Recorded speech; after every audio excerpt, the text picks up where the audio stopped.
Radio Libertaire, la voix de la Fédération anarchiste, sans Dieu, sans maître, sans publicité, à Racaille, la 90e, là. Je m'en remettrai pas. avec notre Jean, dans le studio, qu'est-ce qui se passe, mon Jean? Normalement, ça devrait fonctionner. Qu'est-ce qui se passe? Il a pas le, voilà. Ah! Ça y est, c'est fait. Ne vous étonnez pas, il y aura quelques petits bugs comme ça parce que Thierry s'en va. Il y aura quelques petits bugs comme ça parce que je suis tout seul à la technique. Nos camarades techniciennes nous ont lâchés toutes les deux.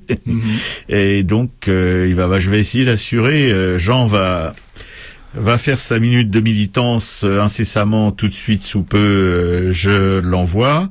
Vas-y, mon Jean, c'est à toi. Écoute, non, on va d'abord, pour cette émission consacrée, dont le thème sera sacro-sainte réalité, on va d'abord, et qu'on va illustrer entièrement, en fait, avec des chansons de marins. On va commencer par notre camarade Alain Fregnault et sa version de Fanny de Lanninon. À l'aube sur le quai Guédon, devant le Petit-Pont, chantait la chanson, le branle-bas de la croix. Et dans sa blanche baleinière, Jean Gouin, notre brigadier, son bonnet caplé, un peu sur le côté, me rappelle mon bâtiment, c'était le bon temps, celui de mes 20 ans. Le bidel capitaine d'armes et son cahier de puni, dans la Cayenne faisait du charme à je ne sais quelle souris. Mais j'ai dans le cœur une souffrance quand le quartier maître Clairon sonnait du haut de recouvrance aux filles de Lanninon. La plus belle de Lanninon, Fanny de Kercrozon, m'offrit un pompon de fantaisie. C'était elle ma bonne amie. Elle fréquentait un bistrot rempli de matelots en face du dépôt. Quand je songe à mes plaisirs, j'aime mieux m'étourdir que de me souvenir. Ah, Fanny de recouvrance, j'aimais tes yeux malins, quand ton geste plein d'élégance balançait les marsouins. Je n'étais pas de la mestrance, mais j'avais l'atout en main. Et tu venais me voir le dimanche sur le Duguay-Trouin. À cette heure, je suis retraité, maître timonier aux ponts et chaussées. Je fais le service des phares et j'écoute la fanfare de la mer en son tourment, de Molène à Ouessant quand souffle le vent. Tonnerre de Brest est tombé, pas du bon côté, tout s'est écroulé. Dans ce qui reste de recouvrance, logerait pas un sacco. Et Fanny, ma connaissance, est morte dans son bistrot. Je n'ai plus rien en survivance, et quand je bois un coup de trop, je me dis que ma dernière chance sera de faire un trou dans l'eau.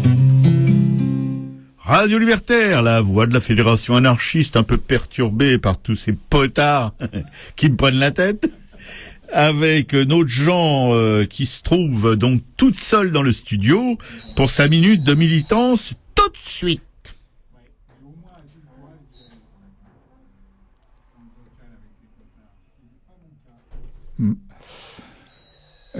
Cette version de Fanny de Lanninon, c'est ma préférée. Par Alain Fregnault, il reviendra nous voir avec sa guitare.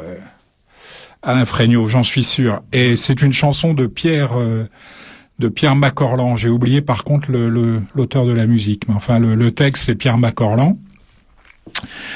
Et pour ceux qui ne connaissent pas bien la ville de Brest, Recouvrance et Lanninon sont deux quartiers de Brest, deux anciens quartiers. Hein. Une petite revue de presse qui va être écourtée parce que j'ai pas imprimé le texte de Robert ce matin, donc il pourra pas me renvoyer la sabotage.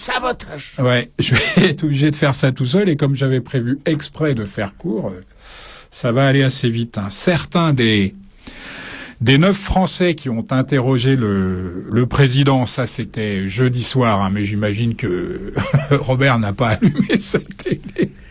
Pas du tout. Très étonnant. Enfin, certains de ces 9 Français, en tout cas, qui l'ont interrogé, n'ont pas été convaincus. Et c'est peu de le dire par ses réponses, hein, et sont même allés jusqu'à s'agacer de la répartition du temps de parole devant les journalistes. Hein. En participant à Parole de Français, Nicolas Sarkozy entendait, on peut dire, rassurer tous ses concitoyens, pas seulement ceux qui étaient en face de lui, mais il a laissé sur leur faim les 9 qui étaient en face de lui. C'était plutôt mal parti. Hein. Plusieurs participants à l'émission ont en effet confié aux médias, hein, leur frustration concernant leur temps de parole ou les réponses du chef de l'État. Par exemple, Lionel Doguet, 56 ans, soudeur au chantier naval de Saint-Nazaire, a déploré n'avoir pas eu de réponse à sa question sur la réforme des retraites qui lui tenait à cœur. Tout le monde a le même sentiment. On n'a pas eu les réponses qu'on attendait, a-t-il assuré. Le président arrive toujours à détourner les questions. La durée ne nous a pas permis de tout dire, lui a fait écho Fatia Djegaoud, 62 ans, pharmacienne, que Nicolas Sarkozy a tout de même promis de rencontrer à nouveau. L'année dernière, je rappelle que le chef de l'État avait promis à une exploitante agricole de lui rendre visite, mais elle attend encore. Hein. J'espère qu'il ne va pas faire la même erreur cette fois-ci, a conclu l'agriculteur Michael Poyon, qui était le plus incisif, hein, jeudi soir de ces 9 personnes. Voilà, évidemment, il y avait les 3 cireurs de bottes habituels, dont je vous passe les commentaires parce que c'est pathétique.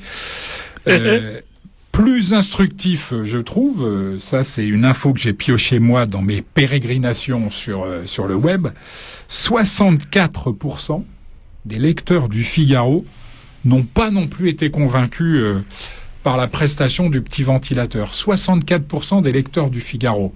Je sais pas si vous vous rendez compte, c'est-à-dire même si la droite commence à le lâcher. Enfin bon, par nature, moi je dirais quand même que la communication c'est un exercice limité. On peut lui préférer, ça aurait été mon cas, hein, le principe de la démonstration, qui aurait par exemple consisté pour lui à inviter les mêmes personnes que l'année dernière, de façon et de leur demander ce qui avait changé dans leur vie depuis toutes les promesses qui avaient pu leur être faites lors de l'émission un an auparavant, quoi. Voir ce qui avait changé dans leur vie. Parce que si ces promesses avaient été tenues, l'exercice aurait été d'une efficacité redoutable.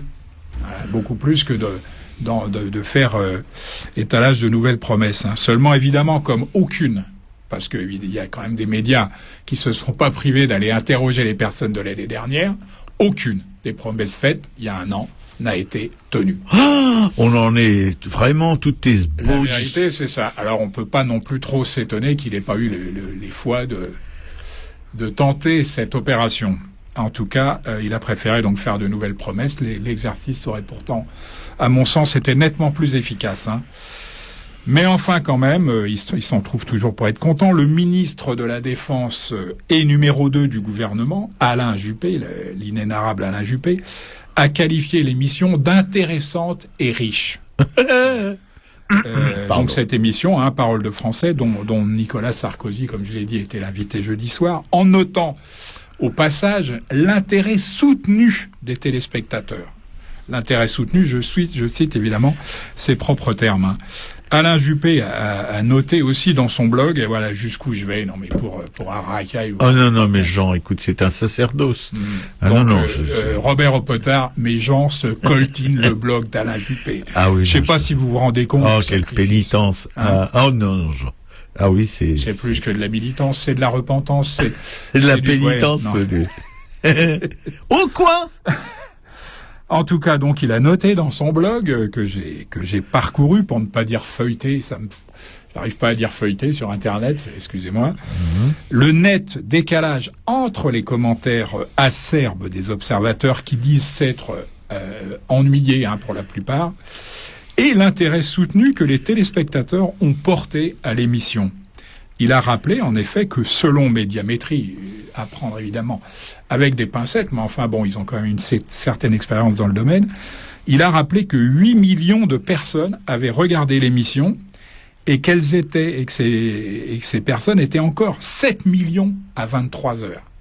Oui. C'est-à-dire à la fin de l'émission, qui devait durer 1h30 et qui a duré 2h15 ou 2h30. Oui, mais ils pouvaient être toujours dans leur canapé Ikea, mais en train d'en écraser profondément.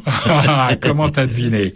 Voilà, effectivement, ce que les mesures d'audience, des scores exceptionnels, selon Alain Juppé, qui ne perd jamais une occasion de passer la brosse à reluire où il faut et quand il faut.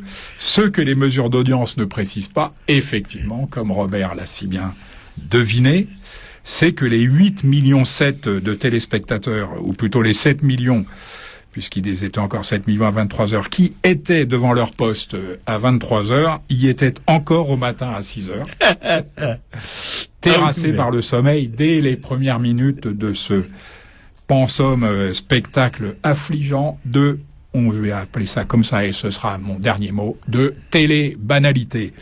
Voilà, c'est tout pour aujourd'hui. À la semaine prochaine. Eh bien, merci mon Raymond pour cette, comment dirais-je, ces commentaires vraiment intelligents parce qu'il faut vraiment être intelligent pour arriver à sortir de ce gros caca d'interview, de soi-disant interview présidentielle, pour arriver à en sortir quelque chose qui soit audible. Écoute, tu seras mon ministre de la Défense. De la Défense, en plutôt. 2012. Je préfère être le ministre de la Défense. Parce que comme cireur, t'es pas mal non plus. Ah oui, ça, je dois voir, j'ai une longue pratique. C'est pas un truc, ça s'apprend sur le tas. Bien, on va se passer donc maintenant une petite musique de Mataf. Je vous rappellerai, parce que d'habitude c'est notre cher camarade Sarah qui s'y colle pour le choix des musiques, mais là c'est notre Jean qui s'y est collé et puis qui a un faible pour les chansons de Mataf. Moi aussi d'ailleurs, et on a une pensée pour notre Alain Fregnaud qui nous a chanté ici même dans le studio en direct des chansons de Mataf lorsqu'il est venu, lorsqu'on l'a invité, on a eu la joie de l'accueillir. Voilà, on y va tout doucement.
Radio Libertaire, la voix de la Fédération anarchiste, sans Dieu, sans maître, sans publicité.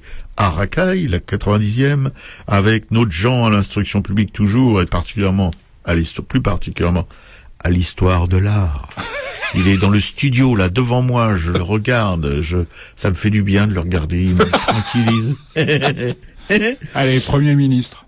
Ouais, vient de changer d'avis. C'est la résistible ascension d'Arthur Ovy, en direct sur les ondes de Radio Libertaire, la voix de la Fédération anarchiste. Sans Dieu, sans maître, sans publicité, j'ai déjà dit peut-être, mais je ne me lasserai jamais de le répéter. Bien, mon Jean, eh bien écoute, je te laisse ta parole qui va nous rafraîchir un petit peu l'espèce de tiédeur qui a envahi nos neurones avec ce qui se passe dans l'Hexagone en ce moment. Et puis c'était la complainte des Terre-Neuve par Marc Augeret. J'aime bien cette version, mais je la trouve un petit peu plate. Il n'a pas assez joué. Ouais. Je pense que Alain a quelque chose de mieux à proposer. Il viendra nous chanter ça. Ah, je suis tout à fait d'accord avec toi. On va essayer d'organiser un truc où on module nettement plus. Ouais. Voilà. Et ça rappelle, tu sais, ce qu'il il nous a offert un CD là de chansons, mais par une chorale. Et voilà, moi vraiment ça me remue plus les boyaux qu'Augeret, que j'adore par ailleurs. Ouais, mais là... qui c'est du grand classique, mais c'est sympa. Mais c'est vrai Ouais. Bah c'est les Marins d'Iroise et on va les écouter plusieurs fois avant la fin de l'émission. Ne serait-ce que la prochaine, après l'extrait de texte que je vais vous lire là, la quête. Donc je vous rappelle le thème de l'émission, sacro-sainte réalité. Ça c'est un extrait de la quête de la réalité qui a été écrit donc en 1966 par Édouard Pignon. Édouard Pignon, c'est 1905-1993. Nous l'avions déjà évoqué, Édouard Pignon, il y a pas très longtemps, il y a exactement 15 jours. D'ailleurs, c'était le 1er février 2011. Dans cet essai qui est dur à trouver aujourd'hui, mais qui rencontra un écho assez important lors de sa parution, donc comme je l'ai dit en 1966. Édouard Pignon nous invite à suivre sur ses pas la démarche du peintre, à vivre son travail de l'intérieur et accessoirement, ou plutôt principalement, à lire son œuvre. Il nous donne des clés pour lire son œuvre, ce qui représente sans doute, je dirais, la plus précieuse et la plus difficile des entreprises. Ouais. Lire l'œuvre d'un artiste. Mais ça peut être, en tout cas, non seulement pour les gens qui sont amateurs ou pas, mais aussi pour les artistes, ça peut être très enrichissant de lire le texte. Moi, j'ai commandé le livre. Merci mon Jean. J'avais pas assez de bouquins. C'était une sorte de transplantation de la neige dans les couleurs des choses. J'éparpillais le réalisme de la neige sur l'ensemble de la toile. La neige était cette lumière elle-même, une luminosité très tendre. Pour moi, la neige était le blanc. Et dans ces toiles, le blanc jouait un très grand rôle. Il passait continuellement du sol sur les voiles. C'était une sorte de métaphore. C'est le contraire des plongeurs dans la mer, où le plongeur devient réellement mer en tant que couleur. Là-bas, le sol montait sur les bateaux et sur les hommes. Je ne voulais pas peindre la neige. Je m'en servais en tant que blanc pour que la toile s'imprègne de tout ce climat neigeux qui s'épanchait sur elle. Il faisait moins 20 degrés quand je m'en allais sur le port dessiné. Au crayon, l'eau de l'aquarelle aurait gelé. Je m'installais ensuite derrière la vitre d'un bistrot. Je griffonnais sur des cahiers d'écoliers. Je dessinais beaucoup de pêcheurs et le brassement des poissons à la Minque, qui était le grand port aux poissons. On apportait là la grosse pêche, des poissons de 2 mètres. Et au port aux crevettes, des tonnes de crevettes et de sardines. La criée de la Minque s'étalait sur des centaines de mètres. C'était extraordinaire. Pour utiliser toutes ces sensations, des années n'auraient pas suffi. J'ai quand même travaillé 2 ans sur Ostende. Beaucoup de lignes courbes, quelques droites et des mâts, des personnages d'une forme assez géométrique qui se penchaient vers les filets, tout cela très calme et d'un rapport très simple. Aucune violence. Des toiles très sobres, une courbe vis-à-vis d'une droite, un rose opposé à un gris, quelques bistres, quelques jaunes pâles, des noirs. Le froid jouait son rôle dans la toile. Quand il fait froid, j'ai l'impression que la forme est plongée dans une sorte d'étouffement. Il me semble que les formes sont givrées. La palette devient froide, elle aussi. L'espace en profondeur jouait très bien. L'élément du gris commençait à vivre comme tel à quelques mètres. Tout se déroulait sur ce fond gris argenté. Là, il s'est passé quelque chose en moi. J'avais déjà évidemment beaucoup travaillé. J'avais fait toutes sortes de thèmes qui tenaient aussi à l'époque. Des natures mortes très colorées pendant l'occupation, des paysages, des femmes accoudées, des tas de thèmes qui ne m'étaient pas propres. Tout le monde les traitait, tout le monde les avait traités. À Ostende, je me trouvais devant un spectacle dont je ne connaissais pas d'équivalent dans la peinture. Si je voulais utiliser ce que je voyais, ce que je sentais, il fallait que je trouve des couleurs et des formes que je ne connaissais pas. Je ne parle pas du tout ici des influences. Je ne sais pas très bien ce qu'on appelle influence. En réalité, quand on est jeune, on regarde et on étudie les grands peintres, on s'imprègne d'eux. On travaille à l'intérieur d'eux, le temps nécessaire pour mieux les comprendre. L'influence n'a pas du tout, à mes yeux, ce côté péjoratif qu'on lui insuffle. Personne n'a jamais été influencé sans apprendre beaucoup avant de sortir de l'influence. Ou alors c'était un imitateur et non un influencé. On peut dire en tout cas de la peinture d'Ostende que c'était une peinture figurative, mais que ce n'était pas une peinture descriptive. Oh oh. Voilà, alors la quête de la réalité d'Édouard Pignon a été publiée aux éditions de Noël. Robert m'a dit qu'il venait de le trouver, donc voilà, vous pouvez essayer de le dégoter vous-même auprès de la librairie Publico, 145 rue Amelot dans le 11e arrondissement de Paris, métro Robert. Oberkampf, fille du calvaire, aux République. Parfait. Oh oui, pour une fois. Ça fait un moment que tu étais pas.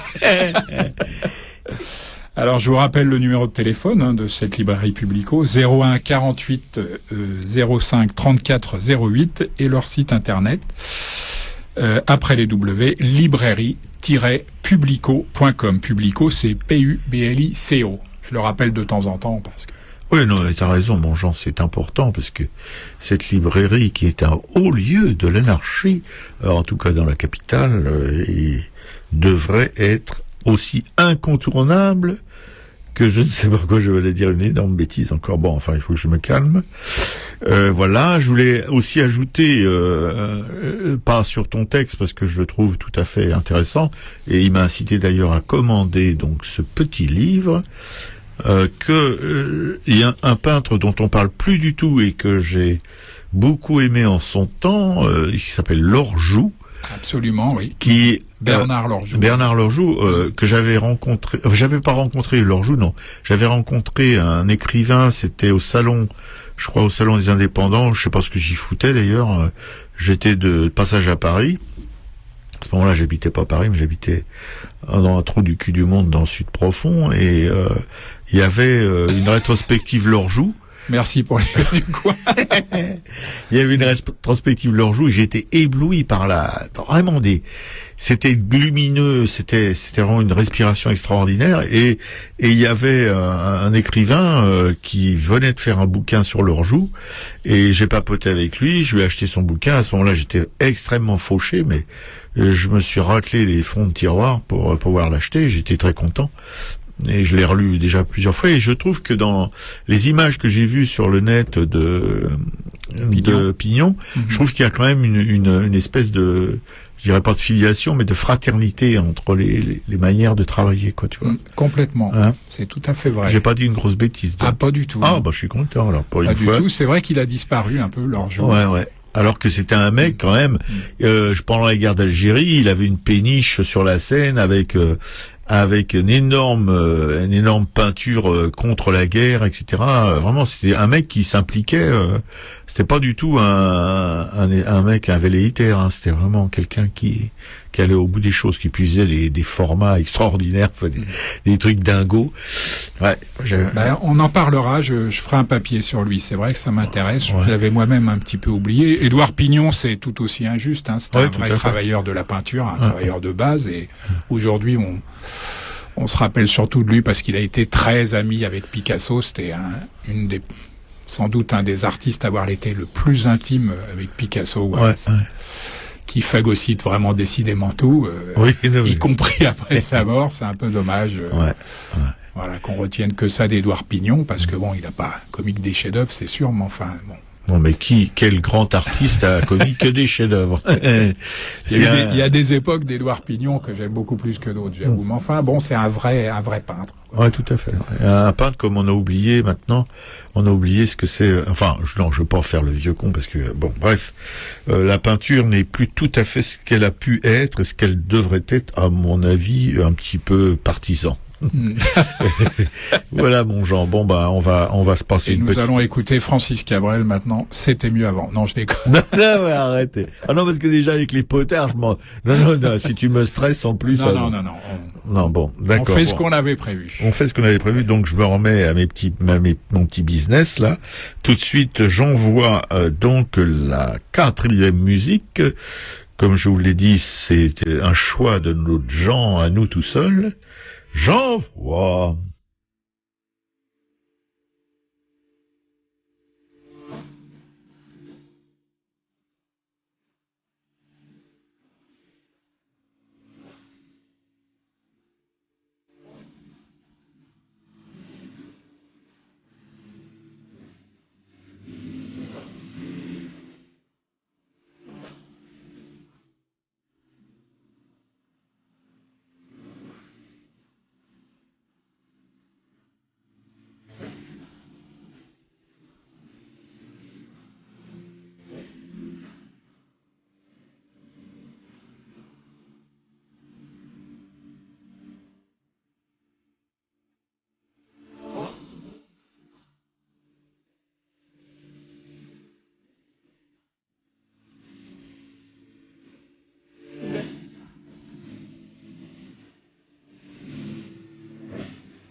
Radio Libertaire, la voix de la Fédération anarchiste. Sans Dieu, sans maître, sans pub. À Racaille, le 90e, avec notre Jean, dans le studio. 3 dans ses pantoufles, plutôt que dans ses bottes, qui va nous causer tout de suite, dans le poste, sur Radio Libertaire, dans Aracaille, qui va nous causer d'un sujet préoccupant. Je dois dire, il faut que je consulte mon petit papier. Il s'agit donc évidemment du camarade, je ne sais plus comment, histoire de vie, histoire d'artiste, histoire de courant pictural, le réalisme. Oui, parce que c'est un petit peu compliqué. Je vais essayer en fait de vous aider à comprendre un petit peu mieux ce que regroupe ce terme, hein, parce que dans le domaine des arts dits visuels, il n'a sans doute pas de terme plus imprécis et surtout plus ambigu que celui de réalisme. C'est ainsi que l'on parle de courant réaliste en fait à chaque fois que l'on observe un retour à l'observation directe de la nature. Ça s'effectue régulièrement, celui-ci s'accompagnant d'une expression en apparence plus simple des données de l'expérience sensible. C'est une situation de ce genre qui s'est par exemple produite au début du XVIIe siècle, lorsque à la suite, dans la foulée du maniérisme et en réaction contre lui, précisément, un courant s'est dessiné d'abord en Italie avec les Caraches et le Caravage aussi, auquel nous revenons souvent dans cette émission, et puis qui de l'Italie a gagné toute l'Europe, l'Espagne avec Zurbarán, mais aussi Velázquez, je ne cite à chaque fois que les plus connus, que les plus importants. La Hollande aussi dans la foulée avec Frans Hals et Vermeer, les Flandres, parce que pas confondre les Flandres et la Hollande, les Flandres avec Rubens, la France enfin avec Latour et les frères Lenain. Latour et les frères Lenain qui d'ailleurs ont retenu aussi bien lui que les autres la leçon du Caravage et du clair-obscur. La simple énumération de ces quelques noms suffit à montrer en fait que le réalisme prend, selon les pays et les écoles, des visages si différents que la notion même de réalisme n'en peut être maintenue qu'en la vidant en fait de toute substance concrète. Par ailleurs, il est évident que l'art classique, je mets ça évidemment entre guillemets, est inconcevable sans une certaine dose de réalisme. L'art romantique lui-même, dans son désir de transfiguration du réel, n'en retient pas moins celui-ci, donc le réalisme, comme base de son action. De ce point de vue, la seule école réaliste qui ait connu l'histoire de la peinture, là je m'avance un peu, est le mouvement qui s'est développé en France entre 1850 et 1860. Voilà, c'est 10 années précisément, et qui s'est affirmé à travers le double refus de la rigueur néoclassique chère à David et de l'individualisme romantique. Préparé par l'art en plein air, il faut le dire aussi, des peintres de Barbizon, l'école Théodore Rousseau, ou d'autres, l'école réaliste correspond à l'avènement dans les esprits de la mentalité positiviste qui continue d'ailleurs aujourd'hui, qui refait florès aujourd'hui, tour à tour imprégnée de rêveries humanitaires et respectueuse jusqu'à l'excès des faits bruts de la vie quotidienne, je dirais.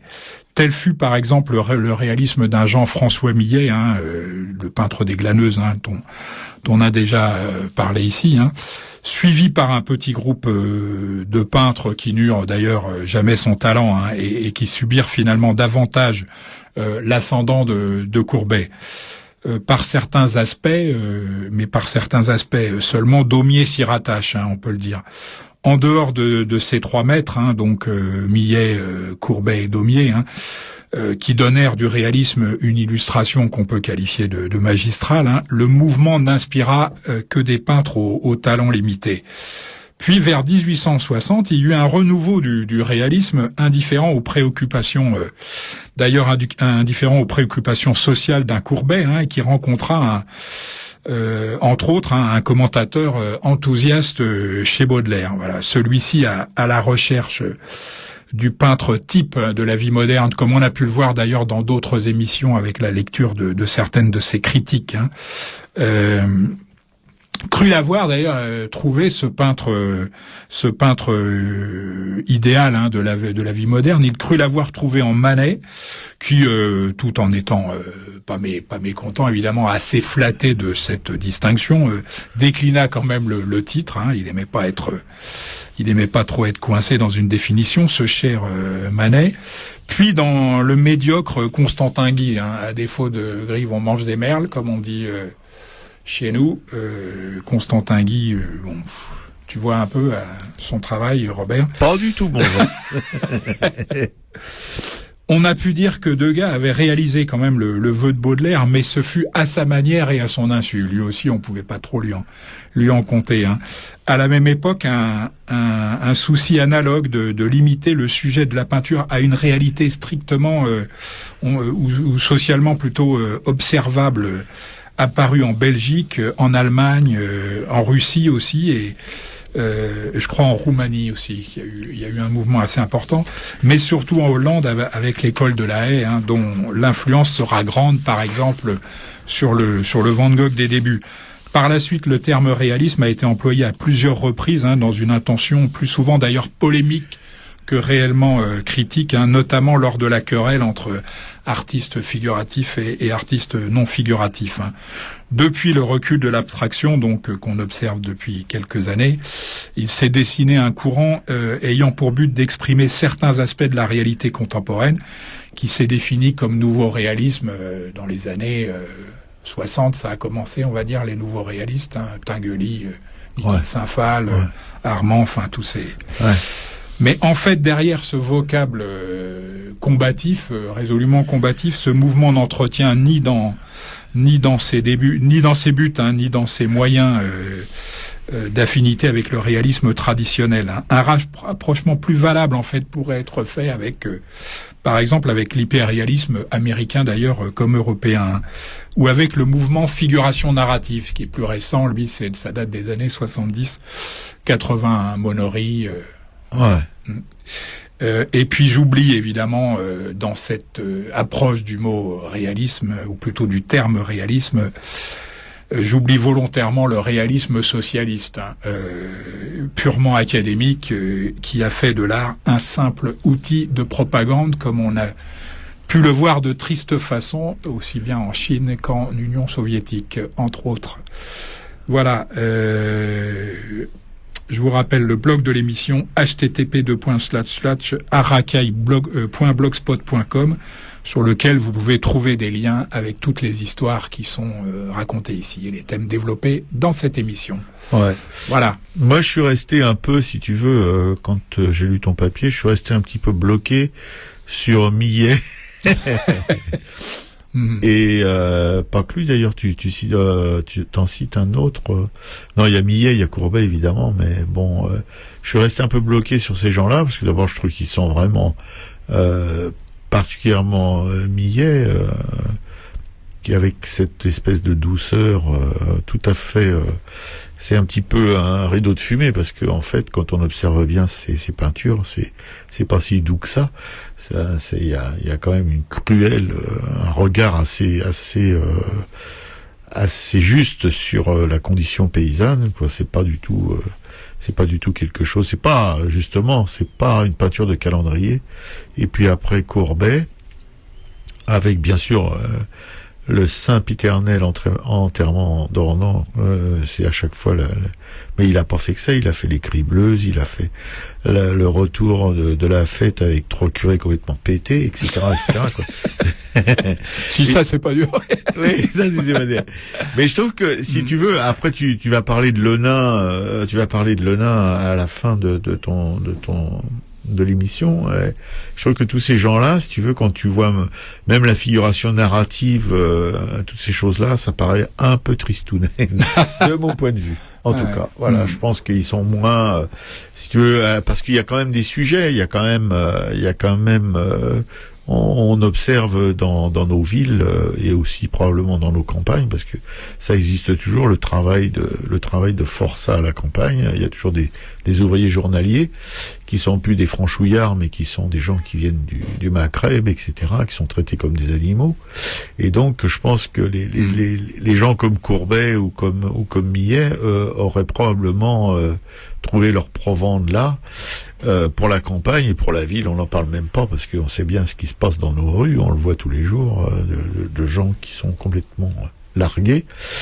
Et il y aurait des choses à faire, de familles sur le trottoir, etc., etc., etc. Quoi. Il n'y a pas franchement, sans verser dans l'anecdote, mais ça pourrait être des sujets extraordinaires, je pense, pour des gens qui auraient envie de...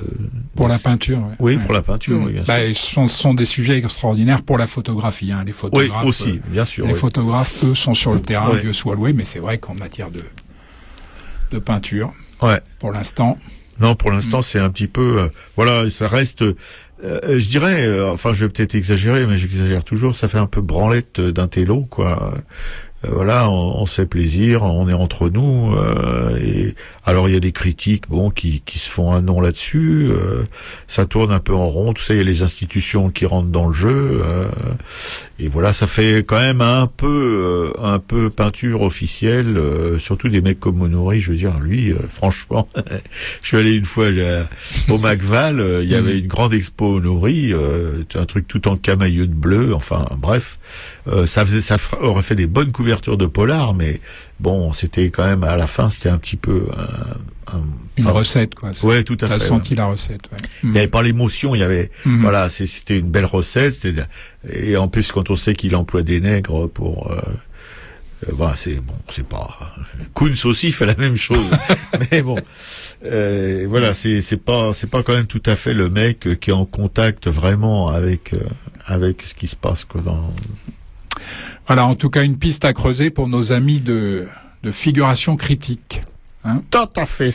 Hein? S'ils nous écoutent. Ah oui, c'est oui qu'on a reçu ici. Oui, c'est vrai, Jean.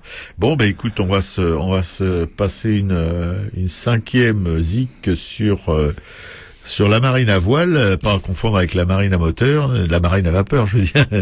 Non, là, on marche à la voile, nous. Bon, on va vous passer ça. Je vais d'abord éliminer Jean de la table des potards et puis envoyer la musique.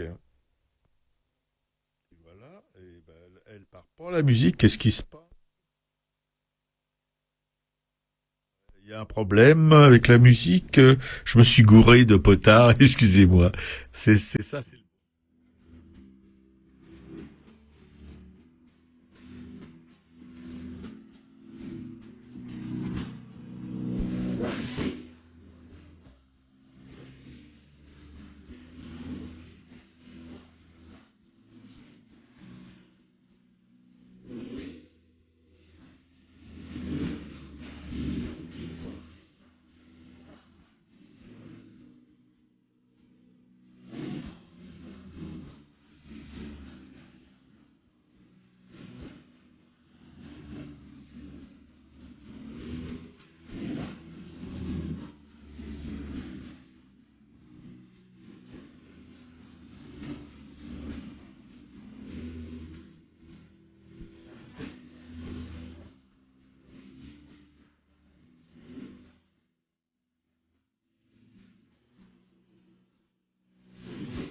Radio Libertaire, la voix de la Fédération anarchiste qui vient de je ne sais où.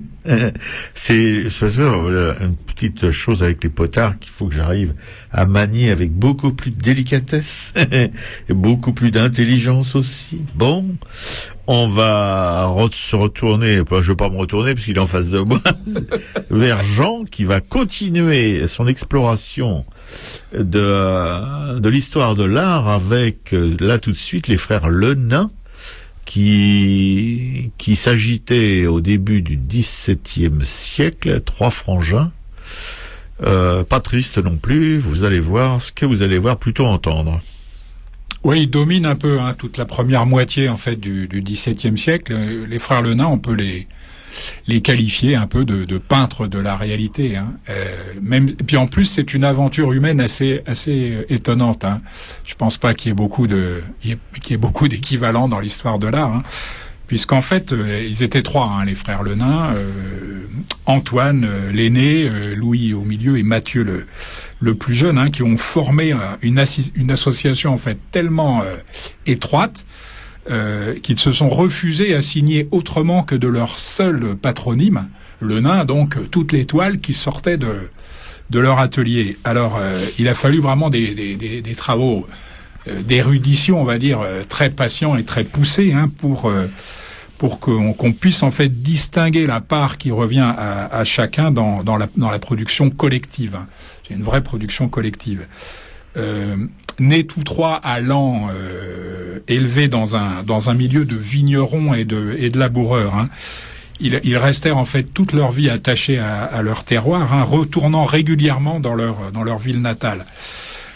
C'est en 1629 qu'ils vinrent s'installer à Paris, où ils furent nommés bien plus tard, 48, donc presque 20 ans après, membres de l'Académie royale à titre de peintre de bambochade. Ah oui, ça c'est...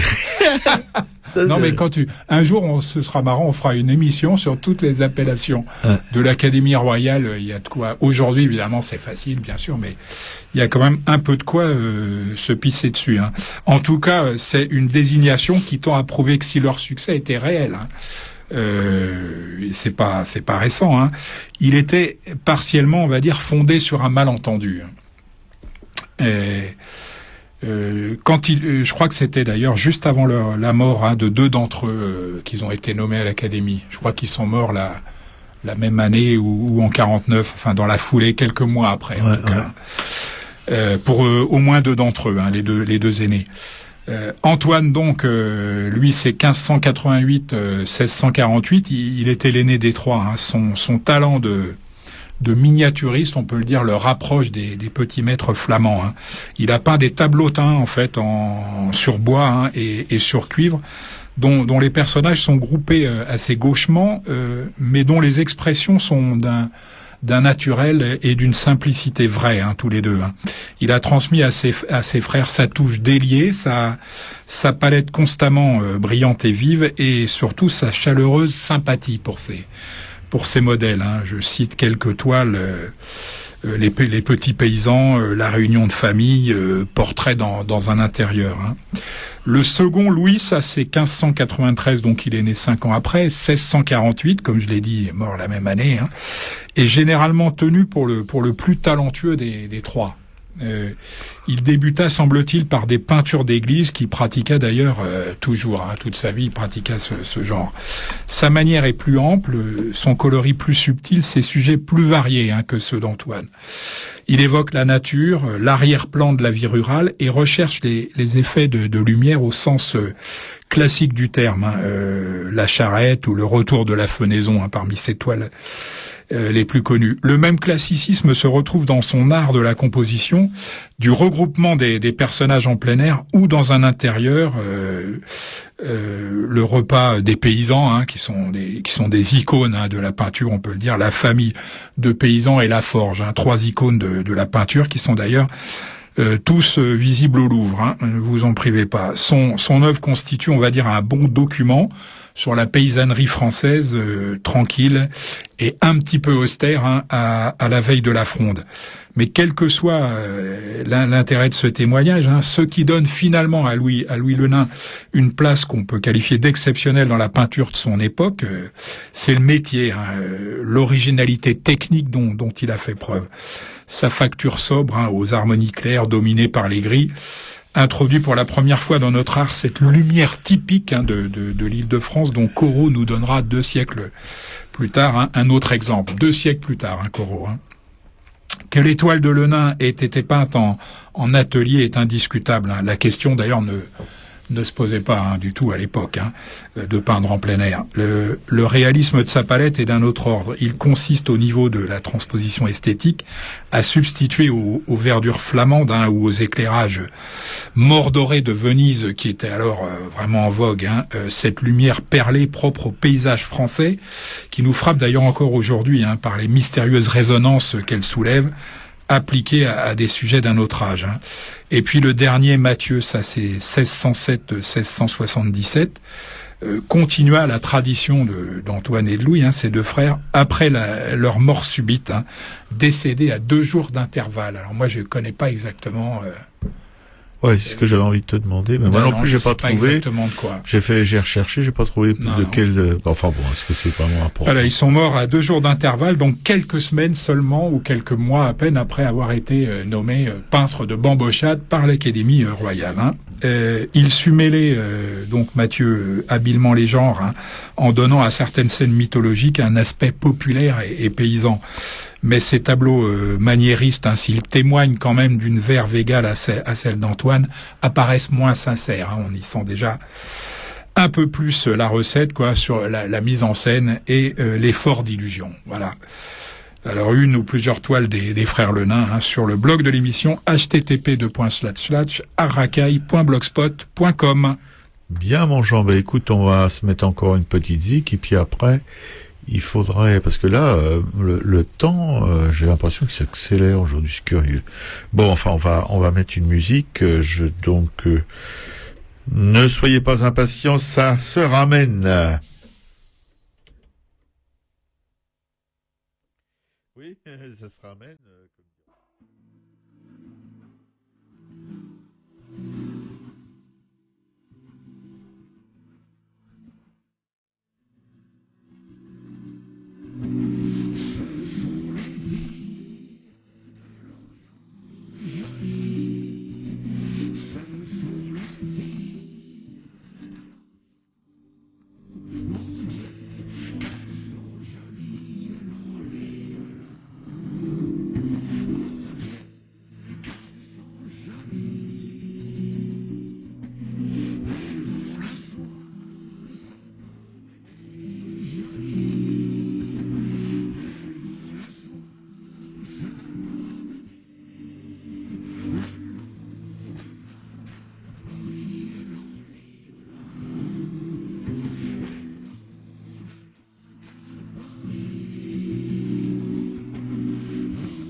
Radio Libertaire, la voix de la fédération anarchiste.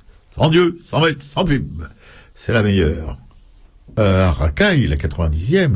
Et je vais vous faire tout de suite 3 petites annonces qui sont la tradition dans cette émission.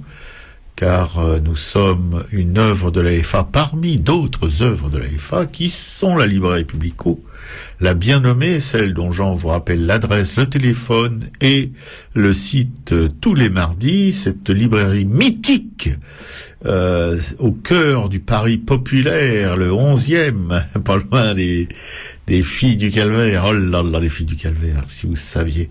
Bon, cette librairie qui vous propose évidemment toute la littérature anarchiste, mais aussi de la littérature générale, aussi plein de petites choses amusantes comme des t-shirts, des affiches, plus sérieusement des CD de nos chanteurs préférés, et puis aussi des flyers que vous pouvez coller dans votre quartier, dans votre école, sur vos lieux de travail, sur vos lieux d'esclavage, devrais-je dire.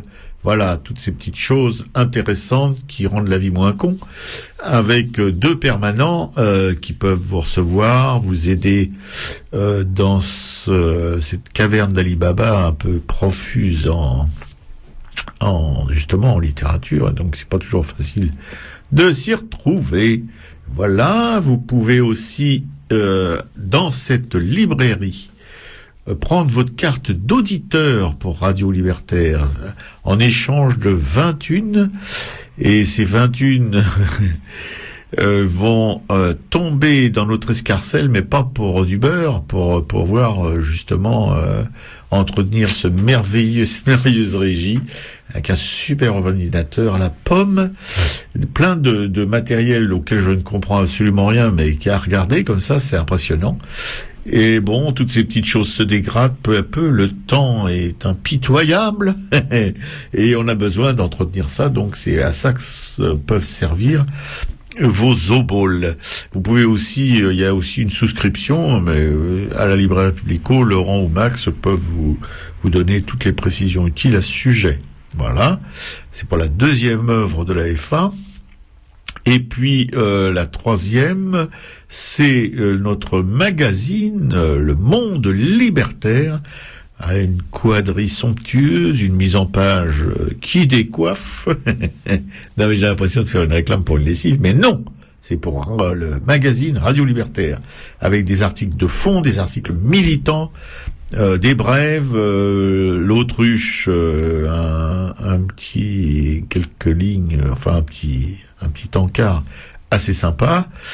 Et puis aussi des nouvelles de la librairie Publico, ce qui s'y passe tous les samedis. Effectivement, il se passe des choses tous les samedis. Par exemple, le 12, mais ça c'est passé. Donc le vendredi non plus, le samedi non plus, le samedi 19 février. Paris 11e, 16h30, rencontre débat à propos des Roms avec Jean-Pierre Dacheux, auteur de romans de France, Rome, en France aux éditions de Rome de France, Rome en France, aux éditions du Passager clandestin, ça tombe bien, les éditions du Passager clandestin, à la librairie du Monde Libertaire, 145 rue Amelot, métro République, Oberkampf, ou Filles du Calvaire, et une entrée libre. Sachez qu'il se passe toujours quelque chose à la librairie Publico le samedi après-midi. Vous pouvez vous informer en y allant justement, et le Monde Libertaire est zone dans le coin, un Monde Libertaire que vous pouvez trouver dans tous les kiosques d'élite de la capitale, ils sont peu, hélas. C'est vrai que l'élite, c'est toujours... Bref, vous pouvez... Alors là, vous pouvez franchement y aller. Si vous n'avez pas de thunes, vous le chouerez carrément. Vous pouvez le voler aussi à un de vos potes plus riches que vous. Et puis, à la librairie Publico, il y a toujours un dépôt de presse du Monde Libertaire. Mais là, vous ne chouerez pas. C'est ce qu'on vous dit. Enfin, en tout cas, ce que je vous répète tous les mardis. Parce que Laurent et Max sont comptables de ce qui se passe dans cette librairie.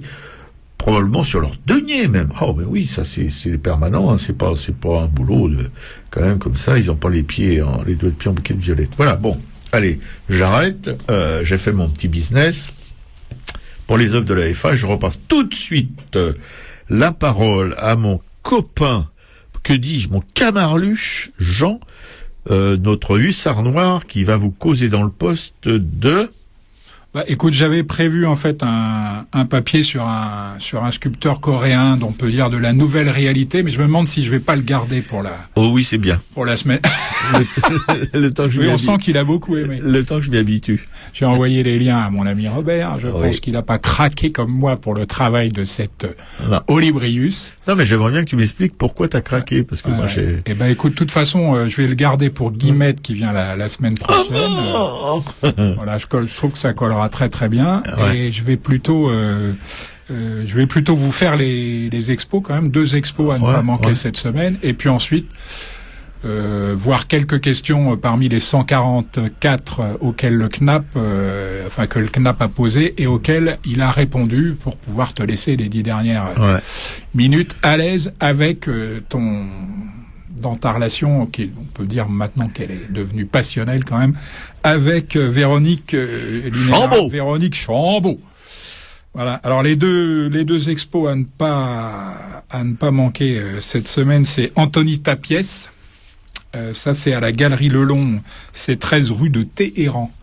Ouais. Le 8e arrondissement de Paris, hein, et c'est valable jusqu'au 2 avril 2011. Alors, à 87 ans, hein, il a Anthony Tapiès. Ouais, il s'arrange pas. On peut trouver, effectivement, je suis un petit peu d'un autre avis, mais en tout cas, non, mais Jean, mais c'est 87 ans, jouant des matières, du bois nu, de la poudre de marbre, de couverture ou de tissu collé, hein, mariant son habituel vocabulaire de signes abstraits, de lettres, de chiffres, de croix, de graffiti, hein, à une figuration récurrente, quand même, on peut le dire, partie du corps humain, mobilier ou objet familier. Hein, le grand peintre catalan est plus libre que jamais en verre. Oui, le grand bazar du grand peintre catalan. Et puis, plus original quand même, 5 étranges albums de famille. Ça, c'est au Bal. C'est 6 impasse de la Défense, hein, dans le 18e arrondissement de Paris. Et ça, c'est valable 15 jours de plus, donc jusqu'au 17 avril 2011. Ouais. C'est 5 artistes photographes, en fait, qui se sont pris au jeu d'une exploration ambiguë et risquée de leur histoire familiale. Hein. 5 récits, en fait, qui dissèquent les rites à la fois merveilleux et douloureux, hein, de l'adolescence, du couple et de la famille. 5 équilibres fragiles entre spontanéité et mascarade, non-dit et révélation, hein, étreinte et étranglement. 5 terrains connus, innocents, fusionnels, pourtant frappés d'étrangeté. 5 écritures du temps, où plane la menace de la perte ou de la métamorphose. Voilà, je vous laisse découvrir ça au Bal. 6 impasse de la Défense, donc dans le 18e arrondissement de Paris. Tu connais ce lieu? Je ne connais pas du tout. Moi non plus, Jean. Non, mais alors heureusement que je connais pas tous les lieux de la capitale, parce que voilà, mais j'aurais plus le temps de vivre. Voilà, donc j'ai vu quelques photos Ouais. tirées de cette exposition. Il y a notamment un des 5 artistes présents, c'est une photographe argentine qui m'a l'air tout à fait au top. Ah, d'accord. Tu mets pas des photos des expos sur le. Si, peut-être. De Normalement, cette photographe non, je mets un lien argentine, vers là. l'exposition. Non, mais donc, si tu as relevé cette photographe argentine, ça pourrait peut-être être intéressant. ouais. Autrement, de toute façon, je mets un lien vers l'exposition, Ouais, ok. où D'accord. certaines photos sont visibles. Hein. D'accord, mon Et Jean. puis alors donc quelques questions posées par le CNAP, hein, sur le métier de plasticien. Hein. Ouais. On peut dire ça comme ça, et questions qui sont suivies immédiatement de la réponse, ce qui nous facilite grandement le travail. Hein. Ouais, Alors, ils se répandent moins que la Chambaud, quoi. Bah, c'est très clinique, ouais, comme Ouais. on l'avait dit d'ailleurs la semaine dernière ou il y a 15 jours. Et ça peut être pas mal, mais je vais passer assez rapidement. Je vais passer directement à la 7e question. Ouais. Il y a des questions que je sauterai, hein, qui me paraissent quand même... On va pas faire les 144. Qu'est-ce qu'une œuvre originale? C'est vrai que c'est une question simple, hein, à laquelle ils ont répondu assez simplement aussi. Hein. Selon la définition communément retenue, une œuvre originale est une œuvre qui porte l'empreinte de la personnalité de celui qui l'a créée. L'originalité, notion subjective, se distingue de la nouveauté, notion objective d'antériorité. En cas de litige, l'originalité est appréciée par le juge. Ouais, alors là, ça devient un peu craignos. C'est un juge un juge qui peut juger de l'originalité d'une œuvre, non, franchement. Bon, tu vas pas t'y mettre toi aussi, Non, c'est non, un mais- magistrat, Robert. Ah non, mais là, vraiment, c'est bon. Oui. Eh ben, puisqu'on y est, qu'est-ce qu'une œuvre de collaboration? J'aurais posé la question autrement, mais bon. Ouais. Une œuvre de collaboration est une œuvre datée de 1940 à 1900. Une œuvre de collaboration, ça c'est article L113.2 du code du CPI, est une œuvre à la création de laquelle ont concouru plusieurs personnes. Les différentes contributions à une œuvre peuvent relever du même genre ou de genres différents. Bon, il faut préciser, les contributions sont indépendantes les unes des autres, mais reposent sur un projet commun. L'œuvre de collaboration est la propriété commune des co-auteurs. Les co-auteurs doivent exercer leur droit d'un commun accord. Toutefois, quand la contribution des auteurs relève de genres différents, chaque co-auteur peut exploiter séparément sa contribution s'il ne porte pas préjudice à l'exploitation de l'œuvre commune. Ouais, d'accord. C'est intéressant ces subtilités quand même. Oui, tout à fait. Et puis je regrette d'avoir ricané à propos des juges, parce que je suppose, enfin Jean, tu vas me dire si je suppose bien, qu'ils doivent s'appuyer sur l'avis d'experts. J'imagine quand même, parce qu'autrement ce serait peut-être un petit peu compliqué. À moins qu'il y ait des juges spécialisés, mais je n'en ai pas entendu parler. Ouais. Et puis, qu'est-ce qu'une œuvre collective? Une œuvre collective est une œuvre créée à l'initiative d'une personne physique ou morale qui la divulgue sous son nom et à laquelle plusieurs auteurs participent. La contribution de chaque auteur se fond dans l'ensemble, sans qu'il soit possible d'attribuer à chacun un droit distinct sur l'ensemble. L'œuvre collective est, sauf preuve du contraire, la propriété de la personne sous le nom de laquelle elle est divulguée. Cette personne est investie des droits d'auteur. Alors, ça peut être qui, cette personne? Parce que là, c'est qui c'est qui publie, qui c'est qui fait quoi, qui fait qui, voilà. C'est le commanditaire, peut-être, d'une œuvre collective ou une galerie. Je pense que ça doit faire partie il doit y avoir une sorte de statut. C'est pas une. Ouais, d'accord, ok. C'est pas. Non, effectivement, là, il y a un problème de précision. Bien. Comment et par qui cette personne est investie, c'est vrai que là, ils n'ont pas développé. D'accord. Mais j'imagine qu'il faut qu'elle soit investie par l'ensemble des co-auteurs. Mais tout à fait. De quelle façon, on ne sait pas.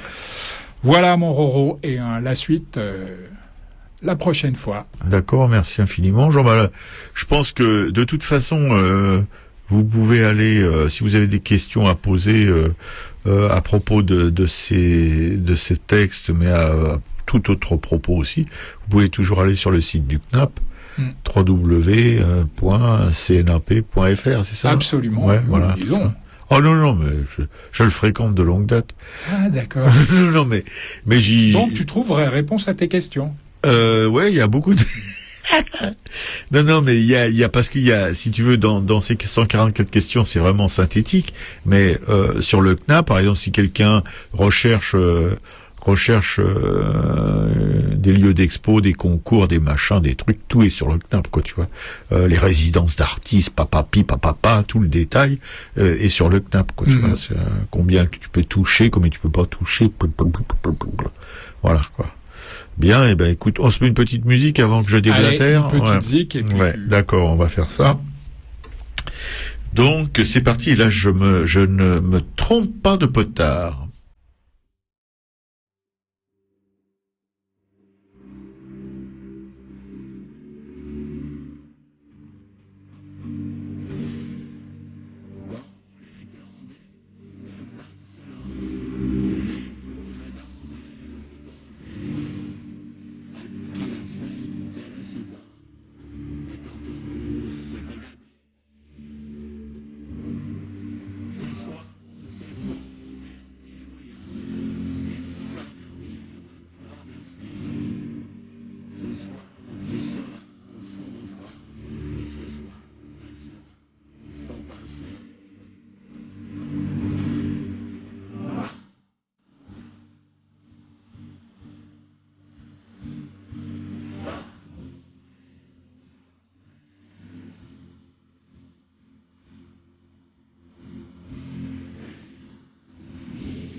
Radio Libertaire, la voix de la Fédération anarchiste complètement anéantie par cette chanson. Alors, je suis vraiment mal. Bon, écoutez, on va quand même passer aux choses de la vie. La vie d'artiste en piste tout le temps avec la Chambaud aux éditions Duno, guide juridique fiscal de l'artiste. Et alors là, un grand sourire me fend la face de Chafouine. Bref, exposé dans une foire d'art, déjà foire d'art, franchement, ou un salon. On pourrait mettre exposé dans une foire aux cochons, ça sera à peu près la même chose. Exposé dans une foire d'art, un salon, un festival ou une biennale peut s'avérer une bonne opération. Ouais, et ta sœur. Mais de la même façon que pour les galeries, vous devez faire la sélection. Toutes les manifestations n'ont pas la même vocation, ni la même ambition. Vous croyez, c'est gaulliste ce truc-là, c'est gaullien plutôt. Pour présenter vos œuvres, un salon ou un festival régional bien visité peut être plus intéressant qu'une foire nationale ou une biennale internationale galvaudée. Alors là, je vous arrête tout de suite, les biennales internationales galvaudées, bon, il faut déjà y aller dans les biennales internationales galvaudées. Oui, mais ça, le terme galvaudé, c'est pour ceux qui n'ont jamais pu y mettre les pieds. Oui, c'est ça, oui. Comme moi. Il n'est pas forcément besoin d'exposer à la FIAC, au Palm Beach Art Fire ou à l'Arte Contemporaneo à Turin pour faire des affaires. Parce que ouais, on fait des affaires, nous les rapins. Des exhibitions d'envergure plus modernes peuvent apporter beaucoup de satisfaction, de nombreux contacts et des transactions. La vache. Plus modeste, plus modeste. C'est plus modeste. Ouais. Ça me rappelle le foirail de Ramastes de Bicor. Quand t'as les maquillons qui topaient la main avec les croquants pour acheter un veau ou une vache. Le choix du lieu d'exposition. Oui. Bref, il existe une distinction réglementaire entre les foires, les salons et les expositions. Ben évidemment, s'il n'y a pas un règlement qui se squattait dans le coin là. Les foires sont des manifestations annuelles qui ont pour objet d'exposer des échantillons de marchandises. Ah la vache. Ah, nous épargnons à rien. Qui ont pour objet d'exposer, je répète parce que d'ailleurs c'est trop bon, qui ont pour objet d'exposer des échantillons de marchandises. Donc vos nanars, c'est rien que des échantillons les mecs. Hein. Faut pas vous prendre la tête. En vue d'en faire connaître les qualités et d'en provoquer l'acquisition. C'est vraiment une littérature extraordinaire. Les salons sont dédiés à un type de produit particulier. Par exemple, l'art contemporain, les antiquités. Ce sont des produits. Enfin, je vois pas bien le rapport entre l'art contemporain et les antiquités, mais bon. Ils peuvent être aussi dans des salons, mais pas les mêmes. Ils sont autorisés par le préfet et en général agréés par le ministre chargé du commerce. Vous voyez, là-dedans, l'art, c'est même pas le ministère de la Culture ou je sais pas, un organisme qui s'occupe des choses des artistes. Non. C'est le préfet. Alors vous mettez les mains sur la couture du pantalon. Et puis par le ministre chargé du commerce, quoi. Qui c'est le ministre chargé du commerce en ce moment?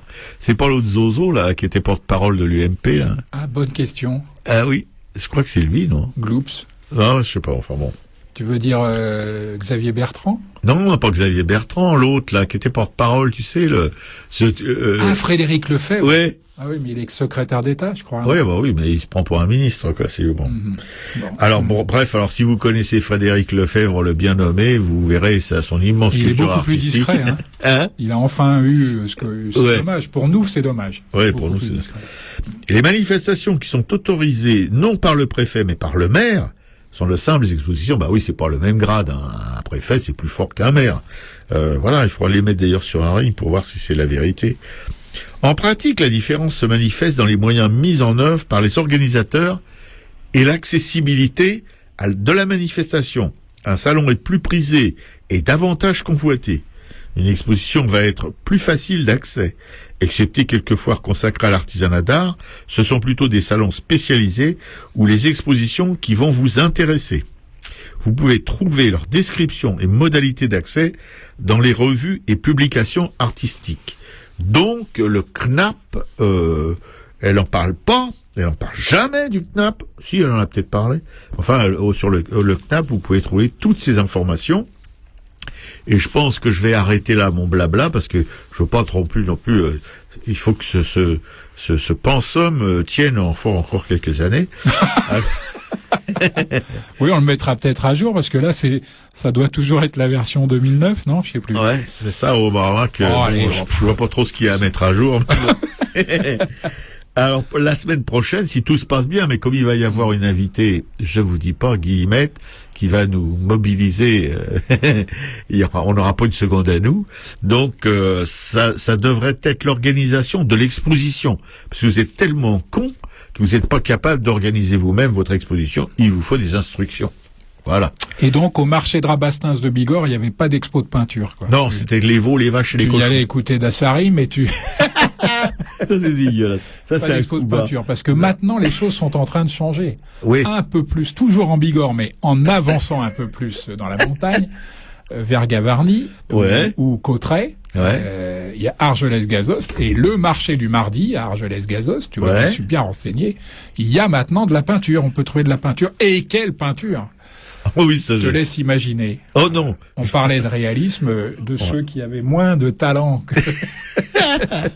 Ah non, arrête. C'est assez catastrophique, mais c'est un début. Ouais, c'est un début. Continuons. Il y a régulièrement des gens qui viennent vendre ou essayer de vendre de la peinture. D'accord. Bah merci de l'info, mon Jean. Heureusement qu'Argelès-Gazost, ça c'est loin d'ici. Je suis ça attentivement. Je ne manquerai pas de vous tenir au courant. J'en doute pas. Si je trouve une pépite un jour, on sait jamais. D'accord, mon Jean. On sait jamais. Pour l'instant, je me contente d'acheter du saucisson. Ouais, mon Jean. Au poivre, au piment d'Espelette. Bon, enfin, allez, j'arrête parce que si. Ouais. Bon, eh ben, écoute, mon Jean, alors à mardi prochain. Absolument, à la semaine prochaine. Et puis alors, on vous laisse avec, on va dire enfin, attends, j'ai préparé ça quelque part, avec Laurent de Vrexismès, on sait enfin ce qui se passe dans cette émission. C'est un cocktail de musique radicale et d'ambiance erratique, excusez du peu, électronique dub versus hypnotic groove versus ambient industrial versus breakbeat noise versus minimal techno versus electronica expérimentale. Voilà, on vous laisse avec Laurent. Merci, mon Jean. Je envoie la chose.